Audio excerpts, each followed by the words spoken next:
Rakas Suomi, arvostan sinua suuresti. Se ei johdu vain osaamisestasi niin monilla alueilla, sielunkumppanuudesta tai onnellisuudestasi. Se johtuu myös siitä, että sinä todella tiedät, miten nauttia elämästä. Tiedän, että rakastat ulkoilua kaikkina vuoden aikoina. Osaamme molemmat arvostaa hyvää saunaa, jossa todella tunnemme olevamme osa maailmaa. Tiedämme, kuinka pysähtyä nauttimaan kupillisesta hyvää luomukahvia. Olemme mestareita luomaan kodikasta tunnelmaa.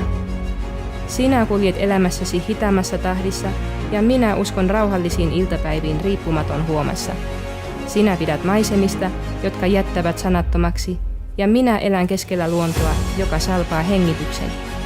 Ja jokaisen tulisi tietää, ettei mikään sovi paremmin iloiseen illanviettoon kuin kunnon tako. Haluan kutsua sinut nauttimaan hyvästä elämästä luonani, villistä ja yksinkertaisesta, korkeuksissa ja syvyyksissä. Minun luotani löydät satoja maagisia kyliä ja viidakkoon kätkeytyviä pyramideja. Merteni äärellä lumoavat rantani hehkuvat kaikissa sinisen sävyissä, jotka voit kuvitella. Haluamme esitellä sinulle ystäväni, jotka pukeutuvat Meksikon kirkkaisiin väreihin, vaaleanpunaiseen ja keltaiseen. Rakastamme surffausta, musiikkia ja leirielämää tähtitaivaan alla. Pyhillä reiteillämme lataat itsesi täyteen energiaa ja koet elämäsi upeimmat luontoseikkailut.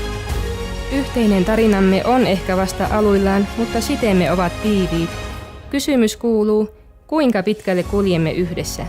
Tule ja jaa kanssani kaikki, mikä yhdistää meitä. Tule, jatketaan matkaa yhdessä.